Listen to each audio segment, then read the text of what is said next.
आपका स्वागत है आपके अपने इस YouTube channel science class in GK पर। देखो हमारा जो पोर्शन चल रहा था यहाँ पे प्लांट एनाटॉमी के अंदर, उसमें हम पढ़ रहे थे यहाँ पे सेकेंडरी ग्रोथ के बारे में। किसके बारे में पढ़ रहे थे? Secondary growth. तो उस सेकेंडरी ग्रोथ वाले टॉपिक को हम यहाँ पे कंटिन्यू स्टार्ट कर रहे हैं और उसका हमने पहले भी पार्ट कंप्लीट कर लिया था। और अब जो हमारा देखो यहाँ पे सेकेंडरी ग्रोथ के अंदर हमने यहाँ पे 3 प्रकार के ऊतक पढ़े थे। वो तीनों ऊतक का एक बार आपको मैं वापस बता देता हूँ भाई कौन कौन से आपके सेकेंडरी ग्रोथ के अंदर यहाँ पे ऊतक या फिर टिश्यू है वो यहाँ पे काम में आते हैं।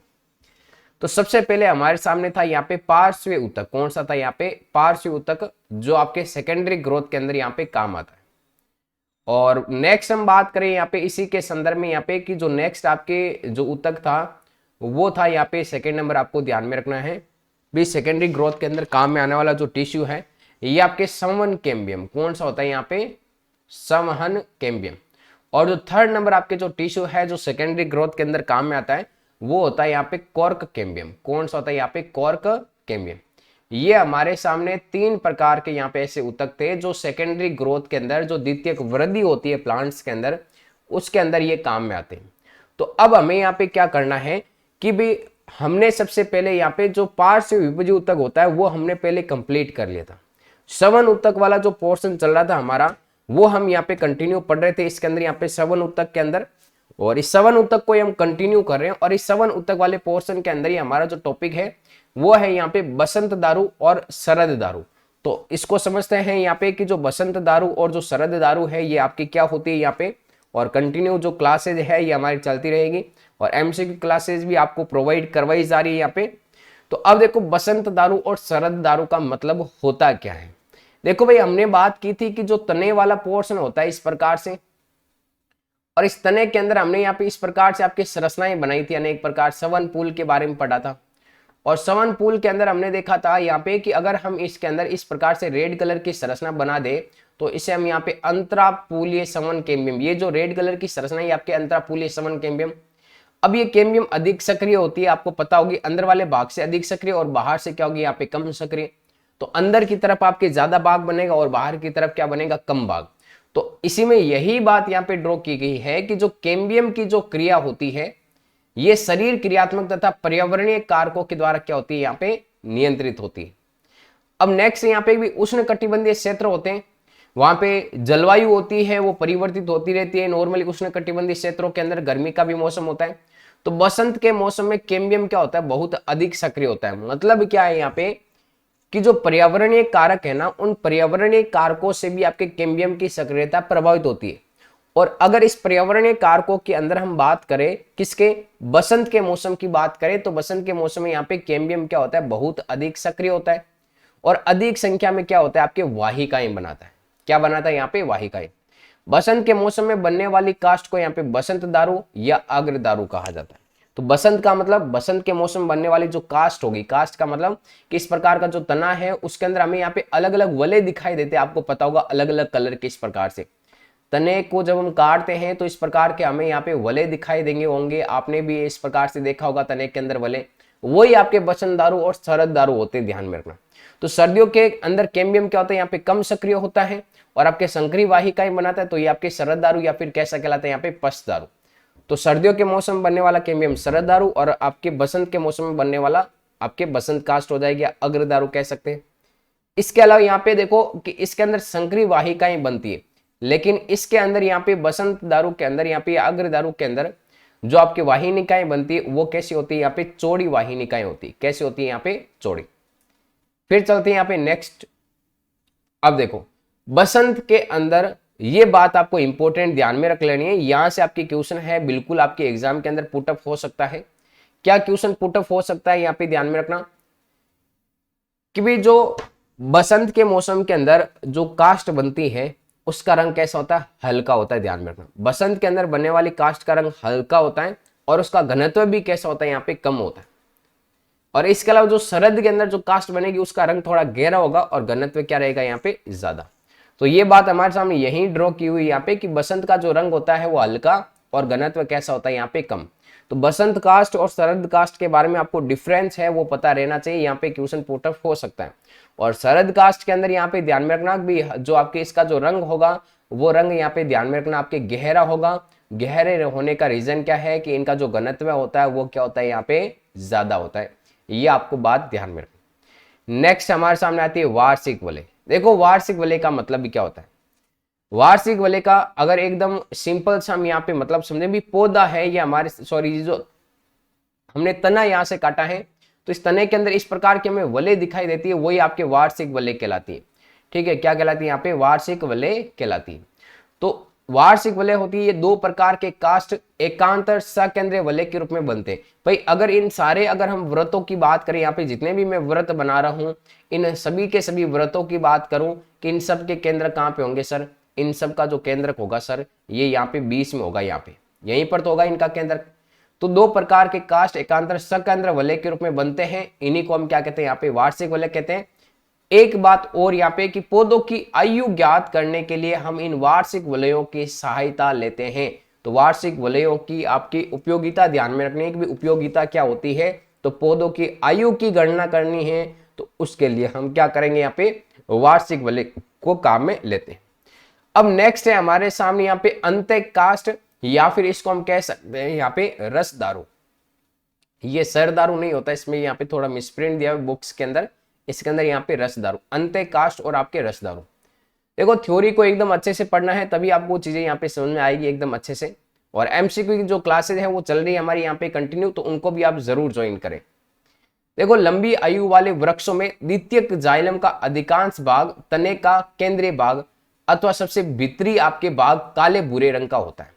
तो ध्यान में रखना भी, हमारे सामने ये जो तना है, इस तने के केंद्र में हमने देखा जाइलम होता है, तो ये जो बीच वाला भाग होगा ये ज्यादातर आपके भूरे रंग का, काले रंग का हो सकता है या फिर भूरे रंग का हो सकता है। तो इस बीच वाले भाग को हम कहते हैं यहाँ पे अंत्यकाष्ठ कहते हैं। इसको हम क्या कहते हैं यहाँ पे अंत्यकाष्ठ। किसके द्वारा बनेगा, ये बनेगा सर जाइलम के द्वारा बनेगा। तो ये पोर्शन यहाँ से क्लियर हो जाना भी चाहिए भी, अंत्यकाष्ठ कहाँ पे बनता है, तो तने के केंद्रक में। कैसा रंग, काला भूरा रंग, और किसके द्वारा, जाइलम के द्वारा, वो आपके अंत्यकाष्ठ होता है। अब देखो अंत्यकाष्ठ है ना ये जो पदार्थ, अब इसके बारे में एक थोड़ा सा हल्का सा आपको पॉइंट यहाँ पे याद रखना पड़ेगा। कौन सा पॉइंट, ये पॉइंट है यहाँ पे भी आपकी, ये जो अंत्यकाष्ठ वाला जो पोर्शन है, एक मिनट थोड़ा इसका कलर चेंज करते हैं हाइलाइटर का।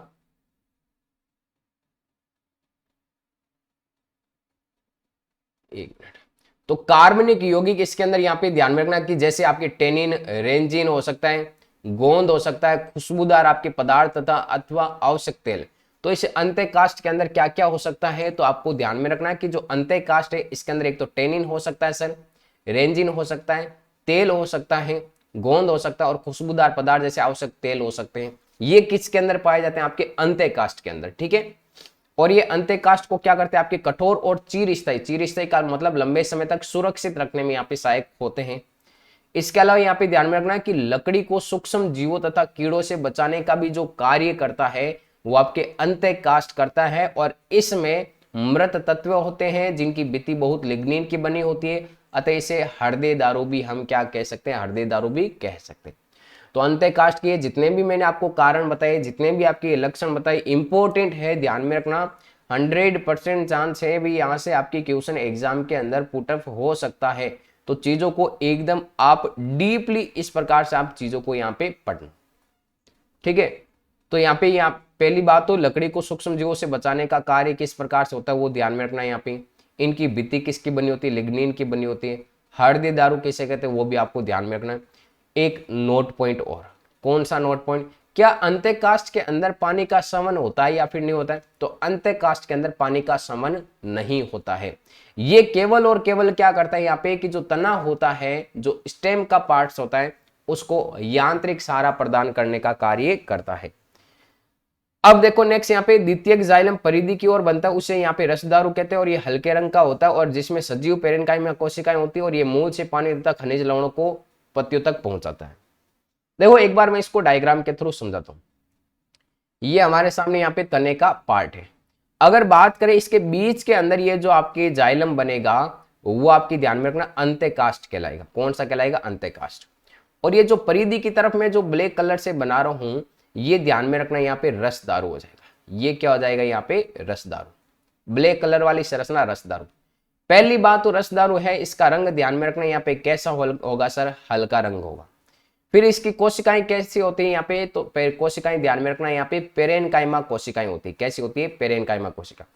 इसका कार्य क्या होता है, तो कार्य ध्यान में रखना यहाँ पे कि जो पानी वे जो खनिज लवण है, इन पानी और खनिज लवणों का क्या करती है, ये आपके परिवहन करने में यहाँ पे सहायक होती है। अब बात करें जो ग्रीन कलर वाली संरचना बनाई बीच में, इसका मतलब क्या है, ये है सर यहाँ पे अंत्यकाष्ठ। ये किसके द्वारा बनती है? द्वितीयक जाइलम के द्वारा। ये केंद्र की तरफ बनता है, लेकिन रसदारू आपकी कहां पे बनता है, ध्यान में रखना, परिधि की तरफ। ये परिधि की तरफ यहाँ पे बनता है, ठीक है। और नेक्स्ट आपको यहाँ पे ध्यान में रखना है कि इस भाई अंत्यकाष्ठ के अंदर यहाँ पे क्या क्या हो सकता है, तो टेनिन हो सकता है, रेंजिन हो सकता है, तेल हो सकता है, गोंद और कुसुमदार पदार्थ जैसे हो सकते हैं इसके अंदर। तो ये आपको अंत्यकाष्ठ और रसदारू के बारे में विशेष तौर से यहाँ पे ध्यान में रखना है। अब हमने बात की थी भाई आपके सेकेंडरी ग्रोथ के अंदर जो टिश्यू काम में आते हैं, उसमें पहला होता है पार्श्व मेरिस्टेम, वो हमने सबसे पहले पढ़ लिया था।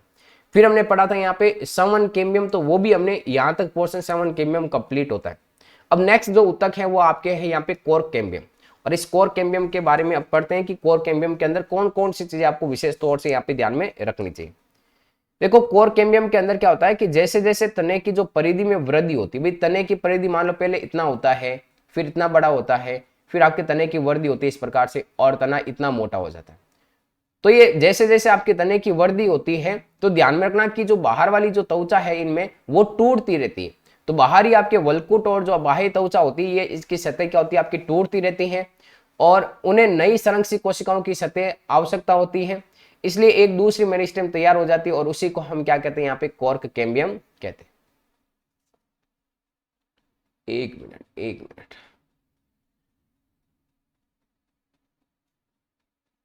उसी को हम क्या कहते हैं, यहाँ पे कॉर्क कैम्बियम कहते हैं। तो ये आपको बात ध्यान में रखनी भी कॉर्क कैम्बियम के बारे में होता क्या है, ठीक है।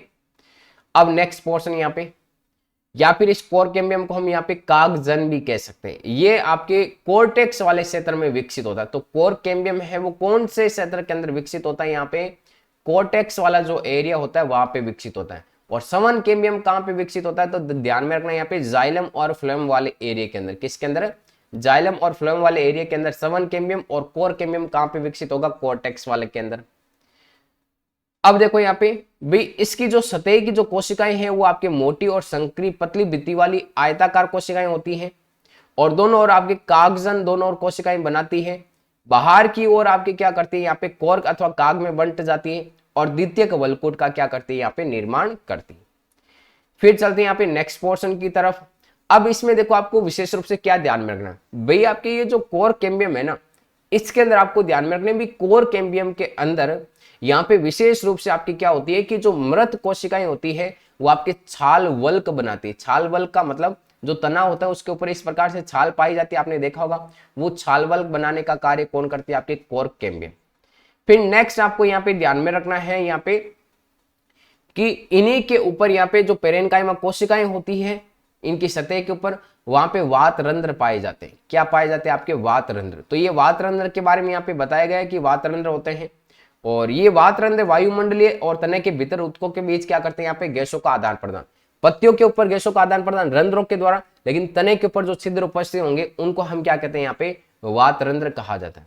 तो इस वात रंध्र वाले जो पोर्शन है इसको भी आप विशेष तौर से यहाँ पे ध्यान में रखना। और जो नेक्स्ट पोर्शन होगा इसके बाद में हमारे कैम्बियम का, वो हम पढ़ेंगे आपकी नेक्स्ट क्लास के अंदर। यहाँ पे कोर कैम्बियम तक चीजें हमारी यहाँ पे कंप्लीट होती हैं। बाकी का जो टॉपिक होगा, जैसे कि हमारे यहाँ पे कोर कैम्बियम के बाद जो नेक्स्ट हमारे सामने हेडिंग आएगी वो आएगी आपके जड़ के अंदर द्वितीयक वृद्धि। किसके अंदर? यहाँ पे जड़ के अंदर जो द्वितीयक वृद्धि है वो हम पढ़ेंगे आपकी नेक्स्ट क्लास के अंदर। वीडियो कैसा लगा है वो आप जरूर कमेंट्स करना, और एमसीक्यू क्लास भी आप जरूर ज्वाइन करें। कंटिन्यू क्लासेस देखते रहे, जरूर आप सफलता की ओर निश्चित बढ़ोगे।